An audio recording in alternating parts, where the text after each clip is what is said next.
वो सभी फैक्टर जो बिजनेस को इफ़ेक्ट करते हैं। ये फैक्टर इंडिविजुअल हो सकता है या इंस्टीट्यूशन हो सकता है या कोई अदर फैक्टर भी हो सकते हैं। ये सभी फैक्टर जो बिजनेस को इफ़ेक्ट करते हैं उसी को हम बिजनेस एनवायरनमेंट कहते हैं। और ये फैक्टर ऐसे हैं जो बिजनेस के कंट्रोल में नहीं है। वैसे अगर हम ब्रॉडली देखें तो बिजनेस एनवायरनमेंट दो टाइप का हो सकता है, जिसमें एक बिजनेस के वो फैक्टर हैं जो बिजनेस के अंदर से हैं और दूसरे वो फैक्टर हैं जो बिजनेस के बाहर से हैं। अंदर से जो फैक्टर हैं उनको हम इंटरनल एनवायरनमेंट कहते हैं और जो बाहर से फैक्टर हैं जो बिजनेस को चेंज कर रहे हैं, प्रभावित कर रहे हैं, इफेक्टेड कर रहे हैं, उसको हम एक्सटर्नल फैक्टर्स कहते हैं।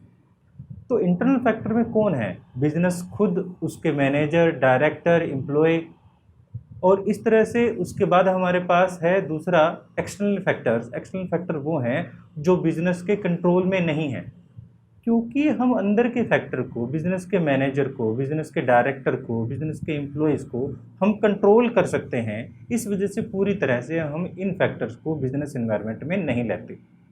बिजनेस एनवायरनमेंट में सिर्फ वो ही फैक्टर लिए जाते हैं जो बिजनेस के कंट्रोल में नहीं है।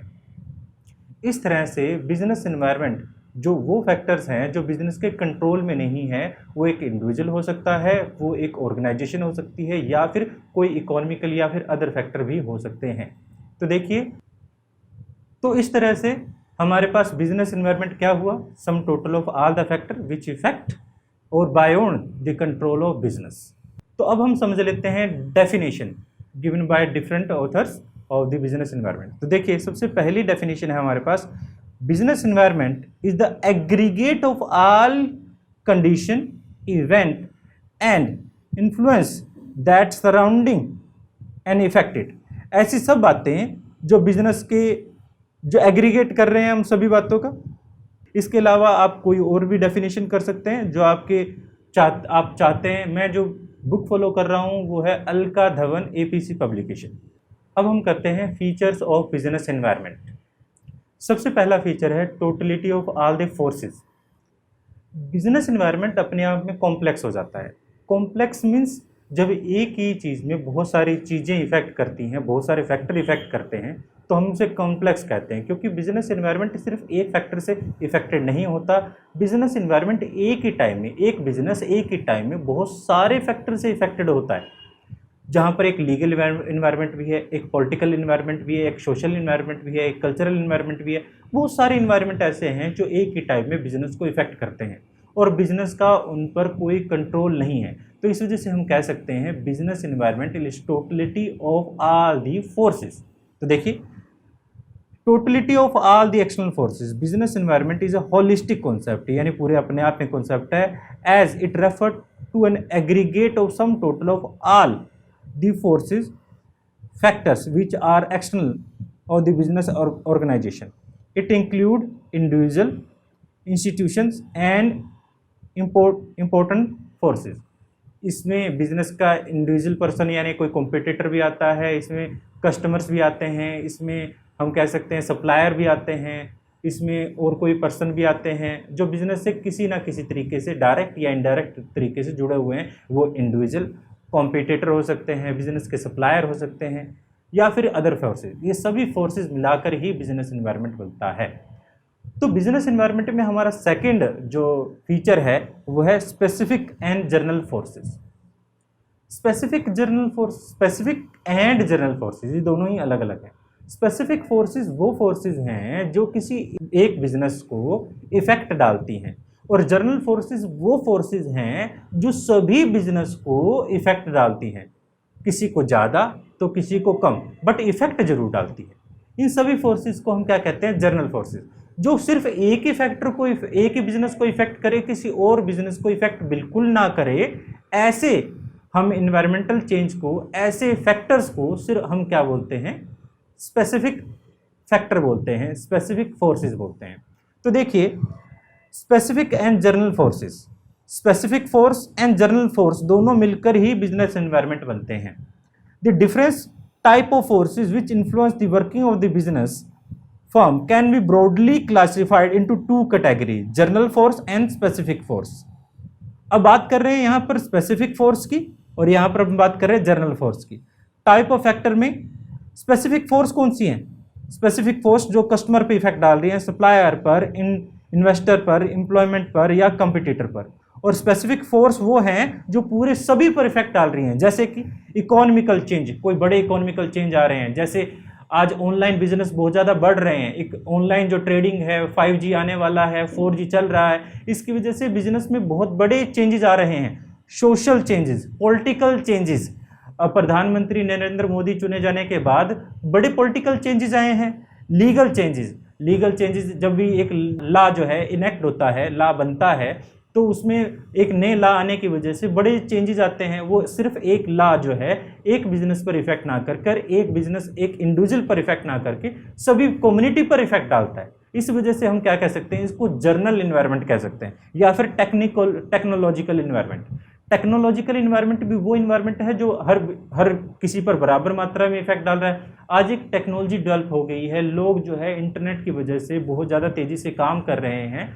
जहाँ पर 5G आने के बाद हम ऑटो ड्राइविंग तक के स्किल्स को डेवलप करने की कोशिश कर रहे हैं। तो ये जो टेक्नोलॉजिकल चेंजेस हैं, इनकी वजह से बिजनेस एनवायरनमेंट में बड़े चेंजेस आएंगे।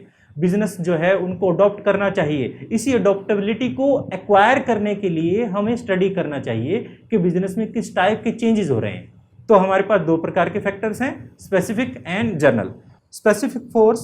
Specific force include the owners, supplier, creditor, employees and trade union, competitor etcetera.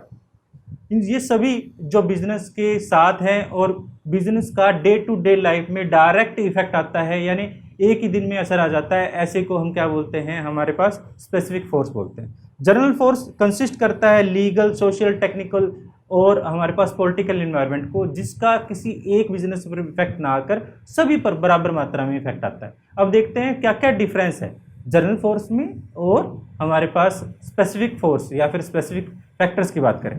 Meaning, सबसे पहले हम बात कर रहे हैं मीनिंग की। जो स्पेसिफिक फोर्सेस हैं वो इन्फ्लुएंस करती हैं किसी एक बिजनेस को किस एक पर्टिकुलर टाइम में, बट जो जनरल फोर्स है वो सभी को एक ही टाइम में इफेक्ट करती हैं। कंपोनेंट, स्पेसिफिक फोर्स के कंपोनेंट हमारे पास कस्टमर, सप्लायर, कंपटीटर, इन्वेस्टर हो सकते हैं, बट जो जनरल फोर्स हैं इनके जो रहेंगे फैक्टर्स, इसमें सोशल, कल्चरल, पॉलिटिकल, लीगल, ये सभी फैक्टर रहेंगे। एग्जाम्पल के तौर पर जो हम बात करें स्पेसिफिक की, change in the taste and preference of the customer, किसी कस्टमर के चेंज में, फैशन में चेंज आना, जो कस्टमर के प्रेफरेंस को चेंज आना, या फिर withdrawal of credit facility of supplier, इस तरह के जो चेंजेस है इसको हम क्या बोलते हैं, स्पेसिफिक चेंज बोलते हैं। दूसरा है जनरल फोर्स, जिस तरह से टेक्नोलॉजिकल चेंज, एक नई टेक्नोलॉजी के आने की वजह से जिसमें सभी में बराबर मात्रा में इफेक्ट आता है, इसको हम क्या कह देते हैं, स्पेसिफिक फोर्स बोल देते हैं। थर्ड जो हमारा फीचर है वो है इंटर रिलेशनशिप या इंटर रिलेटेडनेस। हर फैक्टर अपने आप में इंडिविजुअल नहीं है, वो फैक्टर किसी ना किसी तरीके से दूसरे फैक्टर से इफेक्टेड है।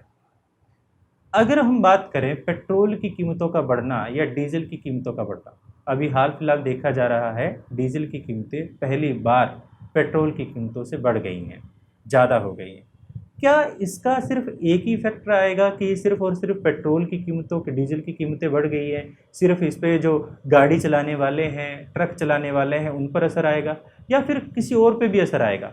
नहीं, ये पेट्रोल की, डीजल की कीमतों का बढ़ने की वजह से सिर्फ एक फैक्टर नहीं है, ये बहुत सारे लोगों पर बराबर मात्रा में इफेक्ट करेगा। किस तरह से? डीजल की कीमत बढ़ने से जो ट्रांसपोर्टेशन महंगा हो जाएगा, ट्रांसपोर्टेशन महंगा होने से लोगों को जो सामान है वो और ज़्यादा महंगा मिलेगा, इससे महंगाई बढ़ जाएगी। महंगाई बढ़ने की वजह से जो चीज़ें हैं वो लोग कम खरीद पाएंगे, प्रोडक्शन कम होगा, प्रोडक्शन कम होने से लोगों का व्यवसाय जाएगा, रोजगार जाएगा। सिर्फ एक फैक्टर में चेंज होने की वजह से सिर्फ एक ही इंसान प्रभावित नहीं हुआ, इससे बहुत सारे लोग प्रभावित हुए हैं। इस तरह से हम कह सकते हैं कि बिजनेस एनवायरनमेंट इंटर रिलेटेडनेस है, बिजनेस एनवायरनमेंट पूरी तरह से इंटर रिलेटेडनेस है। देखिए, the various component of business environment are very closely interrelated and interdependent. ये एग्जाम्पल दिया गया है, आप इसको अपनी बुक से समझ सकते हैं, पढ़ सकते हैं। उसके बाद हम बात करते हैं, हमारा फोर्थ जो फीचर है बिजनेस एनवायरनमेंट का है वो डायनेमिक नेचर। बिजनेस एनवायरनमेंट पूरी तरह से बदलता रहता है। वो आपने गाना सुना होगा, हर घड़ी बदल रही है धूप ज़िंदगी, छाँव है कहीं कहीं है धूप ज़िंदगी, ठीक है। जिस तरह से बदलते एनवायरनमेंट हैं, चेंजेस होते रहते हैं, मौसम बदलते रहते हैं, बिजनेस एनवायरनमेंट बदलता रहता है। मौसम के अकॉर्डिंग मान लीजिए बिजनेस एनवायरनमेंट बदलता रहता है। आज आप देख रहे हैं कोरोना की वजह से लोगों के मास्क जो प्रोडक्शन है वो बढ़ता जा रहा है। लोगों का जीवन जीने का तरीका अलग हो गया है। पहले से जो स्टडी हमारी ऑफलाइन हुआ करती थी वो ऑनलाइन हो चुकी है। ऑनलाइन ज़्यादातर लोगों को फोर्स किया जा रहा है कि अपने बिजनेस को वो ऑनलाइन लेकर आएँ, जिससे बिजनेस जो सर्वाइव कर पाएँ। तो बिजनेस जो है पूरी तरह से डायनेमिक नेचर का होता है, एनवायरनमेंट पूरी तरह से डायनेमिक नेचर का होता है, ये बदलता रहता है। और इस बदलते एनवायरनमेंट के अकॉर्डिंग हमें उस अपॉर्चुनिटी को पहचानना चाहिए कि इस बदलते एनवायरनमेंट में हम क्या अपॉर्चुनिटी ले सकते हैं। इस तरह से बिजनेस एनवायरनमेंट हमें इफेक्ट करता है। उसके बाद है अनसर्टेनिटी। अनसर्टेनिटी, ये कोरोना जो है इसका प्राइम एग्जाम्पल है। किसी को नहीं पता था, किसी को भनक भी नहीं थी कि इतना ऐसा टाइम आएगा कि लोगों को अपने घरों में ही कैद होना पड़ेगा। ये पूरी तरह से अनसर्टेन है। बिजनेस एनवायरनमेंट भी पूरी तरह से अनसर्टेन है, क्योंकि एक फैक्टर से इफेक्टेड नहीं है, बहुत सारे फैक्टर से इफेक्टेड है। कब कैसा फैक्टर होगा ये भविष्य का हम पहले से अनुमान नहीं लगा सकते। हाँ, थोड़ा प्रेडिक्शन जरूर हो सकता है, वो भी पास्ट हिस्टोरिकल बेसिस को देखते हुए, बट पूरी तरह से एग्जैक्ट 100% हम पता नहीं लगा सकते फ्यूचर में क्या होगा। फ्यूचर अनप्रडिक्टेबल है, इस वजह से ही बिजनेस एनवायरनमेंट भी अनप्रडिक्टेबल है। अनप्रडिक्टेबल का मतलब हम पहले से पता नहीं लगा सकते कि बिजनेस एनवायरनमेंट में किस प्रकार के चेंजेस आने वाले हैं, और वो उस बिजनेस को, एक पर्टिकुलर किसी बिजनेस को किस तरह से इफेक्ट करेंगे। हो सकता है किसी बिजनेस को वो पॉजिटिव इफेक्ट डालें और किसी बिजनेस को वो नेगेटिव इफेक्ट डालें। तो इसके अलावा कॉम्प्लेक्स, बिजनेस एनवायरनमेंट जो है बहुत ही ज़्यादा कॉम्प्लेक्स है। कॉम्प्लेक्स इन द सेंस, क्योंकि बिजनेस एनवायरनमेंट सिर्फ एक ही फैक्टर से इफेक्टेड नहीं है, बिजनेस एनवायरनमेंट बहुत सारे फैक्टर से इफेक्टेड है। बिजनेस एनवायरनमेंट एक ही फैक्टर से इफेक्टेड नहीं है, बिजनेस एनवायरनमेंट एक ही टाइम में बहुत सारे फैक्टर से इफेक्टेड है।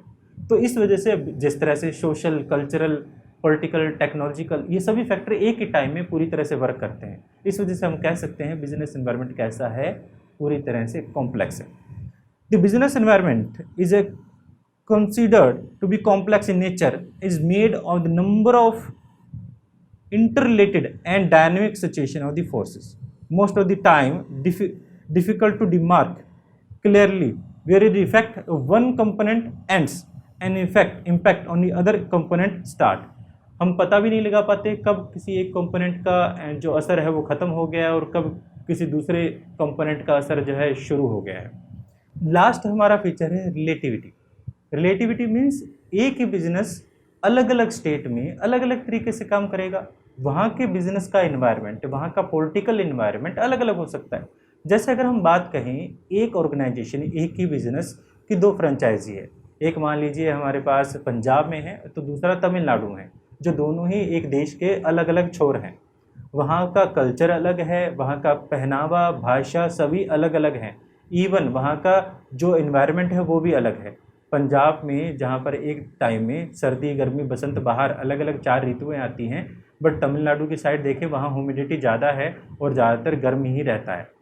तो क्या इस वजह से ये दो सभी रीजन हैं, ये बिजनेस एनवायरनमेंट पूरी तरह से रिलेटिव हो सकता है। एक ही फर्म हो सकता है पंजाब में अच्छा वर्क कर पा रही हो या फिर दूसरी जगह पर अच्छा वर्क नहीं कर पा रही हो, वो रीजन हो सकता है वहाँ के बिजनेस का चेंजेस का, वहाँ के इन्वायरमेंट के चेंजेस। तो अब हम बात कर लेते हैं सभी फैक्टर्स के बारे में, सभी फीचर्स के बारे में। वो कौन कौन से फीचर थे? Totality of all the external forces, business environment सिर्फ एक ही फैक्टर से नहीं, सभी फैक्टर्स का टोटल था। स्पेसिफिक एंड जनरल फोर्सेज, कुछ फैक्टर ऐसे हैं जो किसी एक ऑर्गेनाइजेशन को स्पेसिफिक नेचर से इफेक्ट डालते हैं और दूसरे ऑर्गेनाइजेशन को जनरल रूप से इफेक्ट डालते हैं।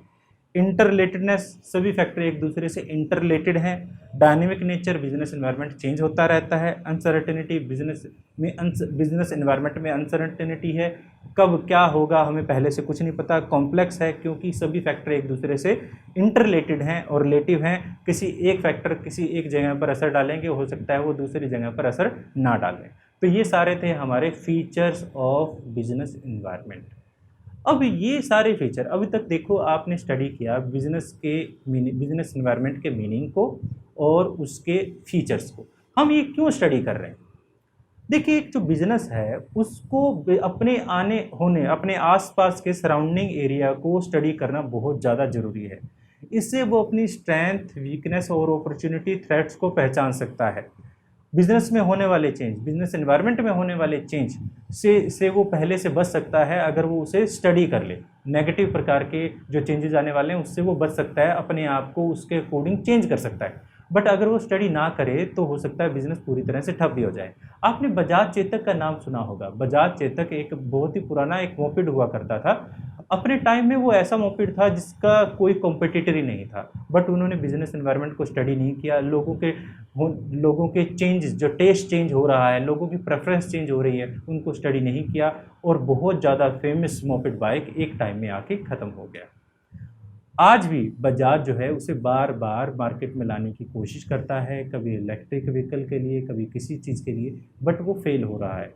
आशा करता हूँ कि हो सकता है बजाज चेतक का नया जो फीचर में आएगा, जिसमें इलेक्ट्रिक स्कूटर के तौर पर आ रहा है, वो चल जाए। इस तरह से बिजनेस एनवायरनमेंट जो है हमें क्यों स्टडी करना क्यों ज़रूरी हो जाता है, क्योंकि हम बिजनेस नेगेटिव चेंजेस को हम पहचान सकते हैं और अपने आप को चेंज कर सकते हैं, और अपॉर्चुनिटी को भी पहचान सकते हैं जिसके लिए हम और प्रॉफिट कमाने के लिए तैयार हो सकते हैं। तो ये सारे रीज़न हम स्टडी करेंगे। अब क्या इम्पोर्टेंस है बिजनेस एनवायरनमेंट की? सबसे पहले इम्पोर्टेंस में है, it enable the firms to identify opportunity and getting the first move advantage. बोला जाता है जब भी किसी इंसान ने सबसे पहले कोई काम किया है उसको हमेशा ही इम्पोर्टेंस दी जाती है। ओलंपिक में जो फर्स्ट रनर है उसैन बोल्ट, उसको हमेशा याद रखा जाता है। सेकंड कौन था किसी को याद नहीं रहता। इसलिए हमेशा बोला जाता है कि हमेशा अव्वल आने की कोशिश करो, हमेशा फर्स्ट आने की कोशिश करो, क्योंकि लोग पहले को ही याद रखते हैं। अगर हम बिजनेस एनवायरनमेंट को पहचान लें और बिजनेस एनवायरनमेंट को पहचान कर फर्स्ट मूव करें, फर्स्ट मूव का मतलब सबसे पहले हमें अपने बिजनेस एनवायरनमेंट को पहचाना, उसकी अपॉर्चुनिटी को पहचाना, और उसकी अपॉर्चुनिटी को पहचानते हुए पहली बार दुनिया में पहला कोई काम किया। इसलिए हम हमेशा ही जाने जाएंगे, माने जाएंगे उस काम के लिए। तो हमेशा फर्स्ट मूव एडवांटेज से होता कि आप सबसे पहले हो, आप पर लोग ज़्यादा विश्वास करेंगे। ये रीज़न है कि हमें फर्स्ट मूव एडवांटेज रखना चाहिए, और इसके लिए हमें क्या करना पड़ेगा, बिजनेस के एनवायरनमेंट को पहचानना पड़ेगा, उसको स्टडी करना पड़ेगा। ये भी एक इम्पोर्टेंट रीज़न है जिसकी वजह से हमें बिजनेस एनवायरनमेंट को स्टडी करना ज़रूरी है। Sometime business environment is not only providing opportunity for growing, but the same time sometime it may threaten the very existence of the business firms as well. काफ़ी बार बिजनेस हमें opportunity देता है और कभी बार थ्रेट भी देता है। ये दोनों ही बातें हम डिस्कशन कर चुके हैं। वैसे तो हम बात कर चुके हैं, बट बुक के अकॉर्डिंग एक सेकंड पॉइंट बना देता है। ये पॉइंट क्या बना रहा है कि बिजनेस को हम अपने जैसे अपॉर्चुनिटी को पहचानते हैं, थ्रेट को भी पहचानें। हम बिजनेस एनवायरनमेंट को ना केवल हम अपॉर्चुनिटी को पहचानने के लिए स्टडी करते हैं, बिजनेस के थ्रेट को पहचानने के लिए भी स्टडी करते हैं। जब चाइना में जनवरी के महीने में कोरोना जो है संक्रमण फैलने लगा, तो बहुत सारे बिजनेस ऑर्गेनाइजेशंस ने अपने आप को उसी के अकॉर्डिंग चेंज करना शुरू कर दिया था। बहुत सारे लोगों ने, चाइना और जापान की बहुत सारी कंपनीज ने मास्क बनाना शुरू कर दिया था। वो बिज़नेस के ऑर्गेनाइजेशन के होने वाले चेंजेस को पहले से पहचान चुके थे, वो थ्रेट को पहचान चुके थे, बट इस जो आपदा को अवसर बनाने का काम उन्होंने बाखूबी किया। हम बिजनेस एनवायरनमेंट को ना केवल अपॉर्चुनिटी पहचानने के लिए बट थ्रेट को पहचानने के लिए भी करते हैं। तो यही रीज़न है बिजनेस एनवायरनमेंट की स्टडी का इम्पोर्टेंस बढ़ जाता है। बिजनेस एनवायरनमेंट जो है वो अगर हम चेंज करेंगे, बिजनेस एनवायरनमेंट को स्टडी करेंगे, तो हम अपने आप को जल्दी से, ज़्यादा तेज़ी से चेंज करने के लिए मोटिवेट कर पाएंगे। आपने देखा होगा बहुत सारे बिजनेस जो हैं आज तक भी पुराने ही सिस्टम को लेकर चल रहे हैं। प्रोडक्टिविटी को बढ़ाने के लिए नई टेक्नोलॉजी का इस्तेमाल करना पड़ता है। एक इंसान के अंदर एक गुण है रेसिस्टेंस का। हम किसी भी चेंज को पसंद नहीं करते। अगर वो चेंज हमारे ऊपर बुरी तरह से प्रभाव डाल रहा है तो हम उसको बिल्कुल नापसंद करते हैं। मैं एक एग्जांपल दे सकता हूँ। अब मुझे एक याद है कि जो इलेक्ट्रिसिटी डिपार्टमेंट है, इलेक्ट्रिसिटी डिपार्टमेंट में, हरियाणा के इलेक्ट्रिसिटी डिपार्टमेंट में एक चेंज होने जा रहा था, जिसमें हम वो कंप्यूटराइज करने वाले थे पूरे सिस्टम को, बट पूरे के पूरे जो बिज़नेस जो ऑर्गेनाइजेशन है उस ऑर्गेनाइजेशन के सभी लोगों ने हड़ताल पे चले गए और हड़ताल पर जाकर एक ही मांग की कि कंप्यूटराइज ना किया जाए, क्योंकि कंप्यूटराइज करने से वहाँ के जो एम्प्लॉयज़ था उनका वर्किंग बढ़ जाती। इस चीज़ से बचने के लिए उन्होंने रेसिस्ट किया। एक ऑर्गेनाइजेशन के एम्प्लॉयज़ में रेसिस्टेंट होता है, उस रेसिस्टेंस को ख़त्म करने के लिए भी हमें टाइम टू टाइम चेंज करना ज़रूरी है। अगर हम टाइम टू टाइम चेंज करेंगे, वो क्यों कर पाएंगे, कब कर पाएंगे, जब हमने बिज़नेस के एनवायरनमेंट को अच्छे से स्टडी किया है। कौन से फैक्टर ऐसे हैं जो चेंज हो रहे हैं, नई टेक्नोलॉजी क्या आई है, हमारे बिज़नेस में इस टेक्नोलॉजी का क्या असर होगा, हमें कौन सी नई टेक्नोलॉजी को अडॉप्ट करना चाहिए। इसके बाद है हमारे पास it help in formation of policy and planning. हम प्लानिंग किसके लिए होता है? प्लानिंग का मतलब होता है deciding in advance what to do, when to do, how to do, by whom it to be done. ये फ्यूचर की एक्टिविटी के लिए है। Planning peep into the future, यानी फ्यूचर के लिए हम पहले से तैयार करते हैं हम कब क्या कैसे करेंगे। फ्यूचर अनप्रडिक्टेबल है। फ्यूचर में जहाँ पर हमारे पास अपॉर्चुनिटी है वहाँ पर थ्रेट्स भी हो सकते हैं। हमने जो सोचा हुआ वो सारा प्लान हमारा फेल हो सकता है। इसको हमें कब कैसे करें, इस चीज़ को प्रॉब्लम से कैसे बचें, हम बिज़नेस के एनवायरनमेंट को अच्छे से स्टडी करें। अगर बिज़नेस में होने वाले थ्रेट अपॉर्चुनिटी को हम पहले से जानते हैं तो बिज़नेस की प्लानिंग और पॉलिसी को हम इस तरह से फॉर्मुलेट कर सकते हैं कि वो हमारे लिए क्या हो जाए, पॉजिटिव हो जाए। तो हमें ज़रूरी है बिज़नेस की प्लानिंग के लिए और पॉलिसी मेकिंग के लिए कि बिज़नेस कैसा रहे, वो हमारे हित में हो, हमारे लिए हो, इसलिए हमें बिज़नेस एनवायरनमेंट को स्टडी करना ज़रूरी हो जाता है। लास्ट हमारा जो इम्पोर्टेंस है वो है it help to tapping up resources. Business environment, business में हमारे पास दो प्रकार के फैक्टर्स हैं, मेनली दो प्रकार के हैं, human factor and non human factor. Human factor में हम इंसानों को लेते हैं जो हमारे पास काम कर रहे हैं, और नॉन ह्यूमन फैक्टर जिसमें मशीनरी, मटेरियल, इन सभी को हम लेते हैं।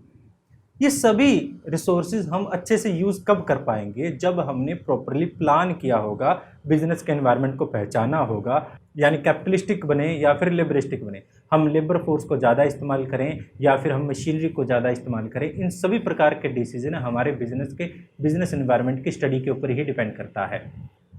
तो नेक्स्ट वीडियो में हम बात करेंगे अदर फैक्टर्स के बारे में, अदर बिजनेस एनवायरनमेंट के बारे में। तो बने रहें हमसे।